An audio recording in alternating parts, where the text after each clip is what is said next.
Piece radio അന്നൂർ ഖുർആൻ learning programme. അസ്സലാമു അലൈക്കും വറഹ്മത്തുള്ളാഹി വബറകാതുഹു. ബിസ്മില്ലാ വൽഹംദുലില്ലാ വസ്സലാത്തു വസ്സലാമു അലാ റസൂലില്ലാ വആലിഹി വസഹ്ബിഹി വമൻ വാലാ വബഅദ്. സഹോദരന്മാരെ, സഹോദരികളെ, അന്നൂർ തഫ്സീർ ക്ലാസ്സുകളിൽ നമ്മൾ നോമ്പിൻ്റെ ആയത്തുകൾ വിശദീകരിച്ചു വരികയാണ്, പഠിച്ചു വരികയാണ്. 185 വചനം നമ്മൾ പഠിക്കുകയുണ്ടായി. ആ തുടർച്ചയിൽ ഇനി وَإِذَا سَأَلَكَ عِبَادِي عَنِّي فَإِنِّي قَرِيبٌ أُجِيبُ دَعْوَةَ الدَّاعِ إِذَا دَعَانِ فَلْيَسْتَجِيبُوا لِي وَلْيُؤْمِنُوا بِي لَعَلَّهُمْ يَرْشُدُونَ എന്ന 186 വചനമാണ് പഠിക്കുന്നത് ബിഇദ്നില്ലാ. ഇതാണ് നമുക്ക് പഠിക്കുവാനുള്ള പ്രസ്തുത സൂക്തം.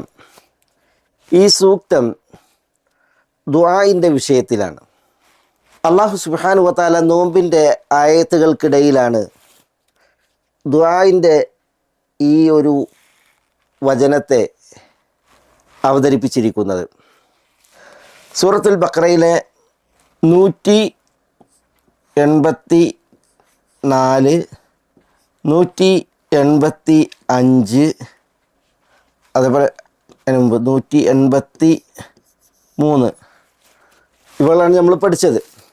യാ അയ്യുഹല്ലദീന ആമനു കുതിബ അലൈക്കും സിയാം എന്ന 183 വചനം നമ്മൾ പഠിച്ചുപോയി. പിന്നെ അയ്യാമൻ മഅദൂദാത് ഫമൻ കാന മിൻകും മരീദൻ തുടങ്ങിയിട്ടുള്ള ആയത്ത് നമ്മൾ പഠിച്ചുപോയി. അതേപോലെ ഷഹ്റു റമദാൻ അല്ലദീ ഉൻസില ഫീഹിൽ ഖുർആനു ഹുദൽ ലിന്നാസ് തുടങ്ങിയിട്ടുള്ള ആയത്തും നമ്മൾ പഠിച്ചുപോയി. അതൊക്കെ നോമ്പിൻ്റെ വിഷയത്തിൽ തുടർച്ചയായിട്ടുള്ള ആയത്തുകളാണ്. നോമ്പിൻ്റെ കർമ്മശാസ്ത്ര വിധികൾ ഒക്കെ പഠിപ്പിക്കുന്ന ആയത്തുകൾ നമ്മൾ പഠിച്ചു. ഇപ്പോൾ നമ്മുടെ വചനം 186 വചനമാണ്. ഇത് ദുആഇൻ്റെ വിഷയത്തിൽ. ഇനി നമുക്ക് 187 വചനം വരും. അതും നോമ്പിൻ്റെ വിഷയത്തിലാണ്. അപ്പോൾ 183 വചനം നോമ്പിൻ്റെ വിഷയത്തിൽ, 184 നോമ്പിൻ്റെ വിഷയത്തിൽ, 185 നോമ്പിൻ്റെ വിഷയത്തിൽ, 187 നോമ്പിൻ്റെ വിഷയത്തിൽ. അതിനിടയിൽ 186 വചനം അത് ദുആഇൻ്റെ വിഷയത്തിൽ. അപ്പം അതെന്തുകൊണ്ട്? ഇത് തഫ്സീറുകളിൽ ശ്രദ്ധാപൂർവം പരാമർശിച്ചൊരു വിഷയമാണ്. ഈ ആയത്തിൽ വഇദാ സഅലക ഇബാദി അന്നി ഫഇന്നി ഖരീബ്, എൻ്റെ ദാസന്മാർ താങ്കളോട് എന്നെക്കുറിച്ച് ചോദിച്ചാൽ ഞാൻ ഏറെ സമീപസ്ഥനാകുന്നു, ഏറ്റവും ചാരത്ത് വർത്തിക്കുന്നവനാകുന്നു. ഉജീബു ദഅവത ദാഇ ഇദാ ദഅൻ, ദുആ ചെയ്യുന്നവൻ്റെ ദുആക്ക് അവൻ എന്നോട് ദുആ ചെയ്താൽ ഞാൻ ഉത്തരം നൽകും. ഫലിയസ്തജീബൂലി, അതിനാൽ അവർ എനിക്കുത്തരം നൽകട്ടെ. വലിയുഅ്മിനൂ ബി, എന്നിൽ വിശ്വാസം ഉറപ്പിക്കുകയും ചെയ്യട്ടെ. ലഅല്ലഹും യർഷുദൂൻ, അവർ സന്മാർഗികളായി തീരും എന്നാണ് അല്ലാഹു സുബ്ഹാനഹു വ തആല പറയുന്നത്. ഇതൊക്കെ ഓരോന്നും നമുക്ക് വിശദമായി മനസ്സിലാക്കേണ്ട ഒരു വചനാണിത്. ഞാനിതൊന്ന് മൊത്തത്തിൽ അർത്ഥം പറഞ്ഞത്, ഈ ആയത്ത് ദുആഇൻ്റെ ആയത്താണ്. ആരോട് ദുആ ഇരക്കണം, എങ്ങനെ ദുആ ഇരക്കണം, ഏത് വിശ്വാസപ്പുറത്ത് ശ്രദ്ധിക്കേണ്ട കാര്യങ്ങൾ, ഇതൊക്കെയാണ് ഇതിൽ പറയുന്നത്. അപ്പോൾ എന്തുകൊണ്ട് ഈ ഒരു ആയത്ത് നോമ്പിൻ്റെ ആയത്തുകൾക്കിടയിൽ എന്നുള്ളതാണ്. അതേപോലെ എന്തുകൊണ്ട് ഈ ഒരു കോർവയിൽ ഈ 186 ആയത്തിന് മുമ്പുള്ള ആയത്തുകളോട് ഉള്ള ബന്ധം അതെന്ത്, ഇതൊക്കെ പ്രാമാണികർ വിശദീകരിച്ചിട്ടുണ്ട്. നോമ്പുകാരൻ ശരിയാണ്, പകലിൽ ഉപവാസത്തിലാണ്. ആ ഉപവാസം അള്ളാഹ്ക്ക് ഏറ്റവും ഇഷ്ടപ്പെട്ട ഇബാദത്താണ്. നമ്മൾ കഴിഞ്ഞ ക്ലാസ്സിൽ പറഞ്ഞിരുന്നു, ലാ മിസ്ല ലഹു ലാ ഇദല ലഹു, അതിന് തുല്യമായിട്ടുള്ള ഒരു ഇബാദത്തില്ല, പുണ്യകർമ്മമില്ല എന്ന് നബി സല്ലല്ലാഹു അലൈഹി വസല്ലം തങ്ങൾ പരിചയപ്പെടുത്തിയ ഇബാദത്താണ് നോമ്പ്. അപ്പോൾ അള്ളാഹുവിനോട് ഏറ്റവും അടുത്ത് വർത്തിക്കാനും അള്ളാഹുവിൽ ഏറ്റവും പ്രതീക്ഷ പുലർത്താനും മഹനീയ കർമ്മമാണ് നോമ്പ്. അതുകൊണ്ട് തന്നെ ദഅവത്തു സ്വായിം, നോമ്പുകാരൻ്റെ ദുആ, അത് ഉത്തരം നൽകപ്പെടുന്ന ദുആയാണ്. സലാസ് ദഅവാത്തിന് മുസ്തജാബാത്ത്, ഉത്തരം നൽകപ്പെടുന്ന ദുആവുകൾ 3 അതിൽ ദഅവത്തു സ്വായിം, നോമ്പുകാരൻ്റെ ദുആ നബി സല്ലല്ലാഹു അലൈഹി വസല്ലം തങ്ങൾ എണ്ണി. അതേപോലെ തന്നെ നോമ്പ് തുറക്കുന്ന വേളയിലുള്ള ദുആനെക്കുറിച്ചും പറഞ്ഞു. ഇൻദ ഫിത്രിഹി, നോമ്പ് തുറക്കുന്ന വേളയിൽ നോമ്പുകാരൻ്റെ ദുആ ലാ തുറദ്, അത് വെറുതെ മടക്കപ്പെടുകയില്ല എന്ന്. ദുആയുമായി ബന്ധപ്പെട്ട് ചില വിഷയങ്ങൾ പറയുമ്പോൾ നമുക്കത് വരും. അപ്പോൾ നോമ്പുകാരൻ പ്രാർത്ഥനയിലാണ്, ദുആയിലാണ്. നോമ്പുകാരൻ ദുആ ഇരക്കുന്ന അവസ്ഥയിലാണ് അവൻ്റെ പകലിൽ. പിന്നെ രാത്രി നിസ്കരിച്ചും ഇതര പുണ്യങ്ങളിൽ വർത്തിച്ചും രാപ്പകലുകളിൽ ഖുർആൻ പാരായണം ചെയ്തുമൊക്കെ റമദാൻ ഏറെ ധന്യമാണ്, നോമ്പ് ഏറ്റവും പുണ്യമാണ്. അതുകൊണ്ട് തന്നെ അല്ലാഹു സുബ്ഹാനഹു വ തആല ദുആഇനെ പഠിപ്പിച്ചു. ദുആ എങ്ങനെ എന്ന് പഠിപ്പിച്ചു, ദുആ ആരോട് എന്ന് പഠിപ്പിച്ചു. ആ വിഷയത്തിലുള്ള ആയത്തിനെ അല്ലാഹു സുബ്ഹാനഹു വ തആല നോമ്പിൻ്റെ ആയത്തുകൾക്കിടയിൽ പ്രത്യേകം പരാമർശിച്ചു. പ്രത്യേകം ശ്രദ്ധ ഉടക്കുന്നതിനും വിഷയം ഗൗരവത്തിൽ ശ്രദ്ധിക്കേണ്ടതിനും അല്ലാഹു സുബ്ഹാനഹു വ തആല മുൻ വചനങ്ങളുടെ ശൈലി മാറ്റി നബി സല്ലല്ലാഹു അലൈഹി വസല്ലം തങ്ങളോട് അഭിസംബോധന ചെയ്ത് ആയത്ത് തുടങ്ങി. നമ്മൾ 185 വചനം പഠിച്ചുപോയി. അതിൻ്റെ ശൈലി എങ്ങനെയാണ് അവസാനിപ്പിക്കുമ്പോൾ? വലി തുക്മിലുൽ ഇദ്ദ വലി തുകബ്ബിറുല്ലാഹ അലാ മാ ഹദാകും വലഅല്ലകും തഷ്കുറൂൻ. നിങ്ങൾ എണ്ണം പൂർത്തീകരിക്കുന്നതിന് വേണ്ടി, നിങ്ങൾ തക്ബീർ നിർവഹിക്കുന്നതിന് വേണ്ടി, നിങ്ങൾ നന്ദിയുള്ളവരാകുന്നതിന് വേണ്ടി, ശുക്ർ അർപ്പിക്കുന്നവരാകുന്നതിന് വേണ്ടി എന്നല്ലേ പറഞ്ഞത്? നിങ്ങൾ വിശ്വാസികൾ, അവരോടുള്ള ഖിതാബാണ്, അഭിസംബോധനയാണ്. പക്ഷേ ഇവിടെ വ ഇദാ സഅലക ഇബാദി, താങ്കളോട് എൻ്റെ ഇബാദ് ചോദിച്ചാൽ എന്ന് പറഞ്ഞാണ് അല്ലാഹു സുബ്ഹാനഹു വ തആല തുടങ്ങുന്നത്. അപ്പോൾ വിഷയം വളരെ ഗൗരവമാണ്. ഈ ഒരു ശൈലി തന്നെ മാറ്റിയതിൽ അത് പ്രത്യേകം ശ്രദ്ധ ഊന്നേണ്ട ഒരു വിഷയമാണ്. നബി സല്ലല്ലാഹു അലൈഹി വസല്ലം തങ്ങളോട് ചില ചോദ്യങ്ങൾ ഉണ്ടായിട്ടുണ്ട് അള്ളാഹുവിൻ്റെ വിഷയത്തിൽ. അതുകൊണ്ടാണ് വൈദാ സഅലക, താങ്കളോട് ചോദിച്ചാൽ എന്ന പ്രയോഗം വന്നത്. ചോദിച്ചത് അള്ളാഹുവിൻ്റെ സാന്നിധ്യത്തെക്കുറിച്ചും സാമീപ്യത്തെക്കുറിച്ചുമാണ്. അള്ളാഹു ഉത്തരം നൽകുന്ന വിഷയവുമായി ബന്ധപ്പെട്ടാണ്. അതുകൊണ്ടാണ് ഫഇന്നി ഖരീബ്, ഞാൻ ചാരത്ത് തന്നെയുണ്ട്, സമീപസ്ഥനായി ഉണ്ട്, അതും ഏറ്റവും സമീപസ്ഥനായി. പിന്നെ ഉജീബ് ദഅവത ദാഇ ഇദാ ദഅൻ, ഉജീബ് ഞാൻ ഉത്തരം നൽകും എന്ന് പറഞ്ഞത്. അപ്പോൾ അല്ലാഹു സുബ്ഹാനഹു വ തആല സമീപസ്ഥനാണോ അല്ലേ, അതേപോലെ ഉത്തരം കനിയുമോ ഇല്ലേ എന്ന് തുടങ്ങിയ വിഷയത്തിൽ ചോദ്യങ്ങൾ ഉണ്ടായിട്ടുണ്ട്. അതുകൊണ്ടാണ് അല്ലാഹു സുബ്ഹാനഹു വ തആല ഇങ്ങനെ ഈ സൂക്തം ആരംഭിച്ചതെന്നാണ് തഫ്സീറുകളിൽ ഉണർത്തുന്നത്. ഈ 186 വചനം, ദുആവുമായി ബന്ധപ്പെട്ട വചനം, അതിന് മുകളിലെ വചനവുമായിട്ടുള്ള ബന്ധം പണ്ഡിതന്മാർ ഉണർത്തി. അതെന്താ? നോമ്പ് നിർബന്ധമാക്കി, അള്ളാഹു അതിൻ്റെ ഹുക്കുമുകൾ വ്യക്തമാക്കി, എന്നിട്ട് പറഞ്ഞു വലി തുകബ്ബിറുല്ലാഹ അലാ മാ ഹദാകും വലഅല്ലകും തഷ്കുറൂൻ, അള്ളാഹ്ക്ക് ദിക്റും അള്ളാഹ്ക്ക് ശുക്റും നിർവഹിക്കാൻ. തുകബ്ബിറുല്ലാഹ്, തക്ബീർ നിർവഹിക്കുക എന്ന് പറഞ്ഞാൽ അതാണ് ദിക്ർ. അതേപോലെ തന്നെ വലഅല്ലകും തഷ്കുറൂൻ, അതാണ് ശുക്ർ. അള്ളാഹ്ക്ക് ദിക്ർ എടുക്കാൻ പറഞ്ഞു, അള്ളാഹ്ക്ക് ശുക്ർ നിർവഹിക്കാൻ പറഞ്ഞു. അപ്പോൾ അള്ളാഹു സുബ്ഹാനഹു വ തആല അറിയിക്കുകയാണ്, അള്ളാഹുവിൻ്റെ കാരുണ്യത്താൽ, കനിവിനാൽ ദാസൻ നിർവഹിക്കുന്ന ദിക്റും ശുക്റും അത് അറിയുന്നവനാണ് അള്ളാഹു. അത്തരം ദാസന്മാരുടെ വിളി അള്ളാഹു കേൾക്കും, അവർക്ക് അള്ളാഹു സുബ്ഹാനഹു വ തആല ഉത്തരം നൽകും. അതുകൊണ്ട് ദുആ ഇറക്കാൻ അള്ളാഹു സുബ്ഹാനഹു വ തആല ഈ തുടർ വചനത്തിൽ ഉണർത്തി. മറ്റൊരു വിവരണം, വലി തുക്കബ്ബിറുല്ലാഹ്, ദിക്ർ എടുക്കാൻ അള്ളാഹു കൽപ്പിച്ചു, തക്ബീർ നിർവഹിക്കാൻ കൽപ്പിച്ചു. അതേപോലെ വല അല്ലക്കും തഷ്കുറൂൻ, ശുക്ർ അർപ്പിക്കാനും അള്ളാഹു സുബ്ഹാനഹു വ തആല കൽപ്പിച്ചു. അള്ളാഹുവിനെ വാഴ്ത്തി പുകഴ്ത്തി പ്രശംസിച്ച് അള്ളാഹുവിനോട് തേടിയാൽ അത്തരക്കാരുടെ തേട്ടമാണ് ഖബൂലാക്കപ്പെടാൻ അർഹമായ തേട്ടം ദുആ എന്നുള്ളതാണ്. സൂറത്തു ശുഅറയിൽ ഇബ്രാഹിം അലൈഹി സ്വലാത്തു വസ്സലാമയുടെ ദുആ നമ്മൾ പഠിച്ചു പോയിട്ടുണ്ടത്. അതിൽ അല്ലദീ ഖലഖനി ഫഹുവ യഹ്ദീൻ വല്ലദീ ഹുവ യുത്ഇമുനി വയസ്ഖീൻ വഇദാ മരിത്തു ഫഹുവ യശ്ഫീൻ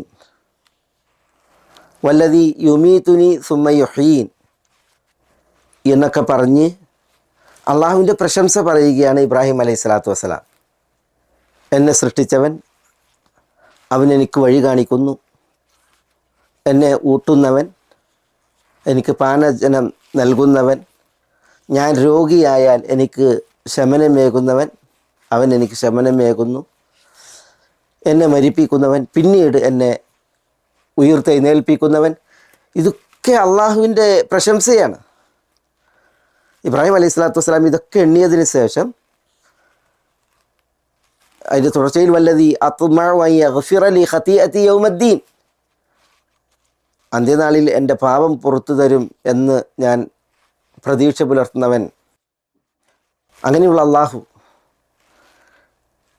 ഇതൊക്കെ പറഞ്ഞതിന് ശേഷം ഇബ്രാഹിം അലൈഹി സ്വലാത്തു വസ്സലാം ദുആ തുടങ്ങി. എങ്ങനെയാണ് ദുആ? റബ്ബി ഹബ്ലി ഹുക്മ വഅൽഹിഖ്നി ബിസ്സാലിഹീൻ വജ്അൽ ലി ലിസാന സിദ്ഖിൻ ഫിൽ ആഖിരീൻ വജ്അൽനി മിൻ വറസതി ജന്നത്തിൻ നഈം വഗ്ഫിർ ലി അബി ഇന്നഹു കാന മിനദ്ദാല്ലീൻ വലാ തുഖ്സിനി യൗമ യുബ്അസൂൻ എന്ന് തുടങ്ങി. അപ്പോൾ ഇവിടെ ഇബ്രാഹിം അലൈഹി സ്വലാത്തു വസ്സലാമയുടെ ആ ദുആ വചനങ്ങൾ അള്ളാഹു സുബ്ഹാനഹു വ തആലയെ പ്രശംസിച്ച് അള്ളാഹുവിനെ വാഴ്ത്തി പറഞ്ഞതിനപ്പുറമാണ്. അങ്ങനെ ദുആ ചെയ്യുമ്പോൾ ആ ദുആ കബൂലാക്കപ്പെടുന്ന ദുആയാണ്. അതുകൊണ്ടാണ് അങ്ങനെ ദുആ ചെയ്യണം എന്ന് പഠിപ്പിക്കപ്പെട്ടത്. ഇവിടെ അതാണ് പഠിപ്പിക്കപ്പെടുന്നത്. വലിതുകബ്ബിറുല്ലാഹ അലാ മാ ഹദാകും വലഅല്ലകും തഷ്കുറൂൻ എന്ന് പറഞ്ഞതിന് ശേഷം പിന്നെ ദുആയെക്കുറിച്ച് പറയാണ്. ദുആ ചെയ്യാൻ ഉള്ള കൽപ്പനയും അതേപോലെ അതിൻ്റെ രീതിയും ഇവിടെ അല്ലാഹു സുബ്ഹാനഹു വ തആല ഉണർത്തുകയാണ്. ഞാൻ പറഞ്ഞു വരുന്നത് ഈ 186 വചനം, ദുആയിൻ്റെ വചനം, അതിന് ഇങ്ങനെ ഒരു തുടർച്ച അതിൻ്റെ അവതരണത്തിൽ വന്നു. അപ്പോൾ ആ ആയത്തിന് അതിൻ്റെ മുമ്പത്തെ ആയത്തുമായിട്ട് എന്ത് ബന്ധം അത് മനസ്സിലാക്കി തരുന്നതിൽ പണ്ഡിതന്മാർ ഉണർത്തിയതാണ്. നബി സല്ലല്ലാഹു അലൈഹി വസല്ലം തങ്ങളോട് ചിലർ നോമ്പിൽ അവർക്ക് വന്ന ചില വീഴ്ചകളുടെ വിഷയത്തിൽ ഖേദപ്രകടനം നടത്തുകയും തൗബ ചെയ്യുന്നതിനെക്കുറിച്ച് ചോദിക്കുകയും ചെയ്തിട്ടുണ്ട്. അപ്പോൾ അവരുടെ തൗബ അള്ളാഹു കബൂലാക്കും എന്നത് ഉണർത്താൻ വേണ്ടിയാണ്, അതെങ്ങനെ എന്നുള്ളത് അറിയിക്കാനും വേണ്ടിയാണ് ഈ വചനം അവതീർണമായതെന്നൊക്കെ ഇതിൻ്റെ തഫ്സീറിൽ പണ്ഡിതന്മാർ ഉണർത്തിയിട്ടുണ്ട്. നമ്മുടെ ഈ വചനം ഇത് അവതരിച്ചതിൻ്റെ പല കാരണങ്ങൾ, സബബുൻ നുസൂൽ തഫ്സീറുകളിൽ വായിക്കാം. പല തഫ്സീറുകളും അതിൽ നൽകിയത് ഈ ആറാബികൾ തിരുസവിധത്തിൽ വന്നു. എന്നിട്ട് അഖരീബുൻ റബ്ബുന ഫനുനാജീഹി അം ബഈദുൻ ഫനുനാദീഹി എന്ന് ചോദ്യം ഉന്നയിച്ചു എന്നാണ്. അള്ളാഹുവിനെ കുറിച്ച് അവർ ചോദിച്ചു, ഞങ്ങളുടെ റബ്ബ് ഖരീബാണോ, സമീപസ്ഥനായി വർത്തിക്കുന്നവനാണോ? അങ്ങനെയാണ് എങ്കിൽ ഫനുനാജീഹി, ആ റബ്ബിനോട് ഞങ്ങൾക്ക് രഹസ്യമായി സംവദിച്ചാൽ, പ്രാർത്ഥിച്ചാൽ മതി. അം ബഈദുൻ, അതല്ല റബ്ബ് വിദൂരസ്ഥനാണോ? ഫനുനാദിഹി, അങ്ങനെയാണെങ്കിൽ ഞങ്ങൾക്ക് ഉറക്കെ വിളിക്കേണ്ടി വരും. റബ്ബ് ഖരീബാണോ എങ്കിൽ ഞങ്ങൾ ആ റബ്ബിനോട് സ്വകാര്യ ഭാഷണം നടത്തും. റബ്ബ് ബഈദാണോ എങ്കിൽ ഞങ്ങൾ റബ്ബിനോട് ഉച്ചത്തിൽ വിളിച്ച് സംസാരിക്കും. ഇതാണ് ആറാബികൾ നബി സല്ലല്ലാഹു അലൈഹി വസല്ലം തങ്ങളോട് ചോദ്യം ഉന്നയിച്ചത്. ചില സഹാബികൾ ചോദ്യം ഉന്നയിച്ചു ഇങ്ങനെ എന്ന് പറഞ്ഞിട്ടുണ്ട്. അപ്പോഴാണ് ഈ ആയത്ത് അവതീർണമായത് എന്നാണ്. വഇദാ സഅലക ഇബാദി അന്നി ഫഇന്നി ഖരീബ് എന്ന്. ചില തഫ്സീറുകളിൽ മദീനയിലെ ജൂതർ തിരുസവിധത്തിൽ വന്നു. അങ്ങനെ യാ മുഹമ്മദ് കൈഫ യസ്മഉ റബ്ബുനാ ദുആഅന വഅൻത തസ്ഉമു അന്ന ബൈനനാ വബൈന അസ്സമാഇ മസീറത്തു 500 ആമിൻ. മുഹമ്മദ്, ഞങ്ങളുടെ റബ്ബ് ഞങ്ങളുടെ ദുആ എങ്ങനെ കേൾക്കാനാണ്? താങ്കൾ പറയുന്നു നമ്മുടെയും വാനത്തിനുമിടയിൽ 500 വർഷ സഞ്ചാര ദൂരമുണ്ട് എന്ന്. അപ്പോൾ വാനത്തിനും നമുക്കുമിടയിൽ 500 വർഷത്തെ യാത്രാദൂരം അകലമായി ഉണ്ട് എങ്കിൽ എങ്ങനെ റബ്ബ് ദുആ കേൾക്കും എന്ന് ചോദിച്ചു എന്നാണ്. അപ്പോഴാണ് ഈ വചനം ഇറങ്ങിയത് എന്ന് മറ്റൊരു തഫ്സീർ. ചില തഫ്സീറുകളിൽ ഐനല്ല, അള്ളാഹു എവിടെ എന്ന് ചോദിച്ചതിനോട് പ്രതികരിച്ചാണ് ഈ ആയത്തിറങ്ങിയത്. ഇങ്ങനെ അവതരണ പശ്ചാത്തലങ്ങൾ പലത്. നേരത്തെ ഞാൻ സൂചിപ്പിച്ചു, നോമ്പ് പല ഘട്ടങ്ങളിലായിട്ടാണ് നിർബന്ധമാക്കപ്പെട്ടത്. ആദ്യമായി നിർബന്ധമാക്കപ്പെട്ടപ്പോൾ നോമ്പ് തുറന്നുറങ്ങിയതിന് ശേഷം പിന്നീട് ഭക്ഷണമോ ഭാര്യമാരുമായി ശയ്യ സഹനമോ പാടില്ലായിരുന്നു. പക്ഷെ ചിലരിൽ നിന്ന് അത് വന്നുപോയി. അടുത്ത ആയത്തിൽ നമുക്ക് ഇൻഷാ അല്ലാഹ് അതിൻ്റെ വരും, അതിൻ്റെ ചരിത്രം വരും. 187 വചനത്തിൽ ചിലരിൽ നിന്ന് അവർ ഉറങ്ങിയതിന് ശേഷവും ഭാര്യമാരെ പ്രാപിക്കലുണ്ടായി, ഭക്ഷണം കഴിക്കുന്ന അവസ്ഥ വന്നു. അപ്പോൾ അവർ നബി സല്ലല്ലാഹു അലൈഹി വസല്ലം തങ്ങളോട് എങ്ങനെയാണ് തങ്ങൾ ചെയ്ത ഈ കുറ്റത്തിൽ തൗബ എന്ന് ചോദിച്ചിട്ട് പശ്ചാത്താപം. അപ്പോൾ ആ വിഷയത്തിലാണ് ഈ ആയത്ത് അവതീർണമായത്. ഇങ്ങനെ പല ചരിത്രങ്ങൾ ഈ ആയത്തിൻ്റെ തഫ്സീറിൽ നൽകിയിട്ടുണ്ട്. പ്രാമാണികരിൽ ചിലർ പറഞ്ഞത് ലം യസിഹ ഫി ഹാദിഹിൽ ആയത്തി സബബു നുസൂലിൻ, ഈ ആയത്തിൻ്റെ വിഷയത്തിൽ ഒരവതരണ പശ്ചാത്തലവും സഹിഹായി വന്നിട്ടില്ല. വല്ലദി യുസ്തഫാദു മിനൽ ആയത്തി, ആയത്തിൽ നിന്ന് മനസ്സിലാക്കിയെടുക്കാനുള്ളത് ഹുവ അന്നല്ലാഹ ഖരീബു മിൻ ഇബാദിഹി, അള്ളാഹു തൻ്റെ ദാസന്മാരോട് ഖരീബാണ്, സമീപസ്ഥനാണ്, ചാരത്ത് വർത്തിക്കുന്നവനാണ്. ഫല യജൂസു അൻ യജഅലൽ ഇൻസാനു ബൈനഹു വബൈനല്ലാഹി വാസിത, മനുഷ്യൻ തൻ്റെയും അള്ളാഹുവിൻ്റെയും ഇടയിൽ ഒരു മധ്യവർത്തിയെ നിശ്ചയിക്കുക എന്നുള്ളത് അതിനാൽ തന്നെ അനുവദനീയമല്ല. വഇന്നമ യദ്ഉഹു വയസ്അലുഹു, അള്ളാഹുവിനോട് ദുആ ചെയ്യുക, അവനോട് ചോദിക്കുക, ബി അസ്മാഇഹിൽ ഹുസ്ന വസിഫാത്തിഹിൽ ഉല, അള്ളാഹുവിൻ്റെ അത്യുത്തമ നാമങ്ങളെയും അത്യുന്നതമായ വിശേഷണങ്ങളെയും മുൻനിർത്തി എന്നാണ് പറഞ്ഞത്. ഇമാം അബ്ദുള്ള ഇബ്നു മഹ്മൂദ് അൽ ഇഖ്തിയാർ എന്ന അദ്ദേഹത്തിൻ്റെ മഹൽ രചനയുണ്ട്. അത് ഹനഫി ഫിഖ്ഹിലെ മസ്അലകളിൽ അറിയപ്പെട്ടൊരു കിതാബാണ്. അൽ ഇഖ്തിയാർ ഫി ഫുറൂഇൽ ഹനഫിയ. അതിൽ ഇമാം അബു ഹനീഫത്തുൻ നുഅ്മാൻ, അബു യൂസുഫ്, അതുപോലെ മുഹമ്മദ് ഇബ്നുൽ ഹസൻ അഷൈബാനി, അബു ഹനീഫയും 2 ശിഷ്യന്മാരും അവർ പറഞ്ഞതായി ഉദ്ധരിക്കുന്നത് വയുക്രഹു അൻ യദഉ അല്ലാഹ ഇല്ലാ ബി, അള്ളാഹുവെ കൊണ്ടല്ലാതെ ദുആ ചെയ്യൽ മക്രൂഹാകുന്നു. അവിടെ മക്രൂഹ് എന്ന് പറഞ്ഞിട്ടെങ്കിൽ നിഷിദ്ധം എന്നർത്ഥത്തിൽ. ഇത് ഇമാം അബു ഹനീഫ, അബു യൂസുഫ്, മുഹമ്മദ് റഹ്മത്തുള്ളാഹി അലൈഹിം അവരുടെ വാക്കാണ്. എന്നിട്ട് ഇതിൻ്റെ വിശദീകരണത്തിൽ പറയുന്നത് ഫല യഖൂലു അസ്അലുക ബി ഫുലാനിൻ, അതുകൊണ്ട് തന്നെ ഇങ്ങനെ ദുആ ചെയ്യാൻ പാടില്ല. എങ്ങനെ? അസ്അലുക, അല്ലാഹുവേ ഞാൻ നിന്നോട് തേടുന്നു, ബി ഫുലാനിൻ, ഇന്ന വ്യക്തിയെ മുൻനിർത്തി. ഔ ബി മലായികത്തിക്ക അല്ലെങ്കിൽ നിൻ്റെ മലക്കുകളെ മുൻനിർത്തി, ഔ ബി അംബിയായിക്ക അല്ലെങ്കിൽ നിൻ്റെ നബിമാരെ മുൻനിർത്തി, വനഹ്വി ദാലിക് ലിഅന്നഹു ലാ ഹഖ്ഖ ലിൽ മഖ്ലൂഖി അലൽ ഖാലിഖ്. ഇങ്ങനെ അദ്ദേഹം അതിൻ്റെ ഒരു വിശദീകരണവും നൽകുന്നുണ്ട്. എന്ന് പറഞ്ഞാൽ അള്ളാഹു സുബ്ഹാനഹു വ തആല ഖരീബാണ്. അതുകൊണ്ട് ആ ഖരീബായ അള്ളാഹുവിനോട് അവൻ ചാരത്ത് തന്നെയുണ്ട്, സമീപസ്ഥനാണ്.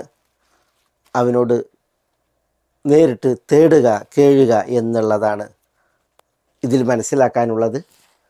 അവതരണ പശ്ചാത്തലം ഒന്നും സഹീഹായി വന്നിട്ടില്ലെങ്കിലും ഇതാണ് ചില പ്രാമാണികർ പറഞ്ഞിട്ടുള്ളത്. ആദ്യം പറഞ്ഞ ആ കാരണം അഖരീബുൻ റബ്ബുന ഫനുനാജി അം ബഈദുൻ ഫനുനാദി, പല തഫ്സീറുകളിലും അത് നൽകപ്പെട്ടിട്ടുണ്ട്. അതിൻ്റെ സനദിലെ ദുർബലത നേർത്തതായി വിധിക്കപ്പെടുകയും ചെയ്തിട്ടുണ്ട്. വഇദാ സഅലക ഇബാദി അന്നി ഫഇന്നി ഖരീബ് എന്നിടത്ത് നമുക്ക് ചില വിഷയങ്ങൾ പ്രത്യേകം മനസ്സിലാക്കാനുണ്ട്. അതിൻ്റെ പ്രയോഗങ്ങളെ പ്രത്യേകം നമുക്ക് വായിക്കാനുമുണ്ട്. വഇദാ സഅലക താങ്കളോട് ചോദിച്ചാൽ എന്നാണ്. ഇബാദി എൻ്റെ ദാസന്മാർ, അന്നി എന്നെക്കുറിച്ച്, ഫഇന്നി ഖരീബുൻ തീർച്ചയായും ഞാൻ ഖരീബാകുന്നു. ഉടവാവ് വാവുൽ ആത്തിഫിൻ്റേതാണ് അല്ലെങ്കിൽ ഇസ്തീനാഫിൻ്റേതാണ് എന്ന് പറഞ്ഞിട്ടുണ്ടെങ്കിൽ തൊട്ട് മുമ്പ് പറഞ്ഞ മസല നോമ്പിൻ്റെ മസലയാണല്ലോ, അതിൽ നിന്ന് വ്യത്യസ്തമായിട്ട് ദുആഇൻ്റെ മസല പറയുന്ന വചനം.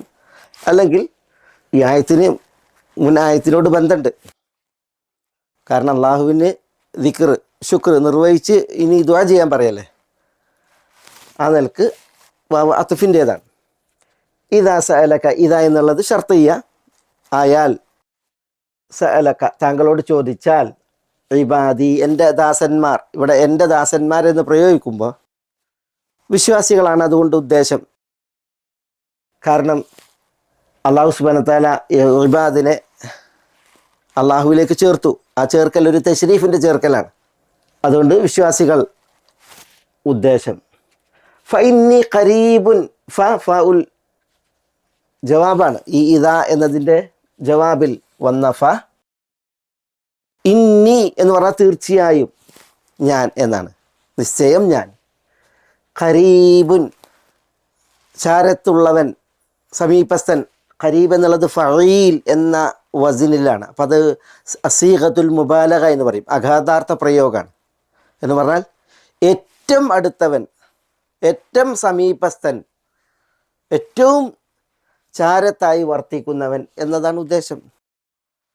ഫഖ്റുർ റാസി ഈ പ്രയോഗത്തിൻ്റെ വിഷയത്തിൽ പറയുന്നുണ്ട്, ഇഅ്ലം അന്നഹു ലൈസൽ മുറാദു മിൻ ഹാദൽ ഖരീബി ബിൽ ജിഹത്തി വൽ മക്കാൻ.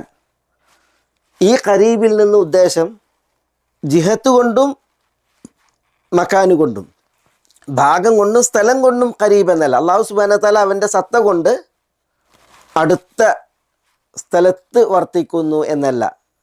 ബൽ അൽ മുറാദ് മിൻഹു, ഇതിൻ്റെ ഉദ്ദേശം അൽ ഖുർബ് ബിൽ ഇൽമി വൽ ഹിഫ്ള്, അറിവ് കൊണ്ടും ഹിഫ്ള് കൊണ്ടുമുള്ള, ഇൽമു കൊണ്ടും ഹിഫ്ള് കൊണ്ടുമുള്ള ഖുർബാണ്. എന്ന് പറഞ്ഞാൽ അള്ളാഹു അറിഞ്ഞുകൊണ്ട് സമീപസ്ഥൻ, അതുപോലെ ഹിഫ്ള് കൊണ്ട് സംരക്ഷണം കൊണ്ട് സമീപസ്ഥൻ എന്നാണ്. അപ്പോൾ അള്ളാഹു ഖരീബ് എന്ന് പറയുമ്പോൾ അള്ളാഹുവിൻ്റെ സത്ത അതുകൊണ്ട് അടുത്ത് എന്നല്ല. പ്രത്യുത ദുആ ചെയ്യുന്നവനെ അറിഞ്ഞും അവനെ കേട്ടും ഉള്ള, അവന് സംരക്ഷണം നൽകിയും കാവൽ നൽകിയുമുള്ള സാമീപ്യം, അതാണ് ഇവിടെ ഖരീബ് എന്നതുകൊണ്ട് ഉദ്ദേശം. അപ്പോൾ ഈ വഇദാ സഅലക ഇബാദി അന്നി ഫഇന്നി ഖരീബ് എന്നതിൽ അതിൻ്റെ ഈ ഖരീബ് എന്നതിനെ മനസ്സിലാക്കുമ്പോൾ നമുക്കതിൻ്റെ അത് അസ്മാഉൽ ഹുസ്നയിൽ അൽ ഖരീബ് എന്നുള്ളത് അള്ളാഹുവിൻ്റെ ഒരു നാമമാണ്, അത്യുത്തമമായ നാമം. അപ്പോൾ അത് നമുക്ക് പ്രത്യേകം മനസ്സിലാക്കേണ്ട ഒരു നാമമാണ്.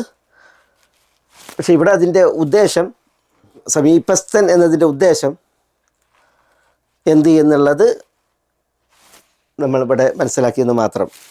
ഇവിടെ ഫൈന്നി ഖരീബ് എന്നാണ് പറഞ്ഞത്. തീർച്ചയായും ഞാൻ ഖരീബ് എന്ന്. അള്ളാഹു സുബ്ഹാനഹു വ തആല അള്ളാഹുവിൻ്റെ റഹ്മത്തിനാലും റഅഫത്തിനാലും അള്ളാഹുവിൻ്റെ കനിവിലാൽ കാരുണ്യത്താൽ ദാസന്മാരോട് അടുത്തു വർത്തിക്കും. അള്ളാഹു അവരെ അറിയുകയും അവരെ കേൾക്കുകയും അവരെ കേട്ടത് അവർക്ക് കനിഞ്ഞ് അവരെ സഹായിച്ച് അവരോടൊപ്പം ഉണ്ടാകും എന്നുള്ള അറിയിപ്പാണ് ഈ പ്രയോഗത്തിലൂടെ അള്ളാഹു സുബ്ഹാനഹു വ തആല നൽകുന്നത്. പണ്ഡിതന്മാർ വഇദാ സഅലക ഇബാദി അന്നി ഫഇന്നി ഖരീബ് എന്ന അള്ളാഹുവിൻ്റെ ഈ പ്രയോഗം അത് വിശദീകരിക്കവേ ഈ ഒരു ശൈലിയിൽ വലിയ അത്ഭുത പ്രയോഗങ്ങളെ ഉണർത്തിയിട്ടുണ്ട്. ഇൻഷാ അല്ലാഹ് നമുക്കത് അടുത്ത എപ്പിസോഡിൽ തുടർന്ന് പഠിക്കാം. ഒപ്പം ആയത്തിൻ്റെ ബാക്കി ഭാഗവും. അസ്സലാമു അലൈക്കും വറഹ്മത്തുള്ളാഹി വബറകാതുഹു.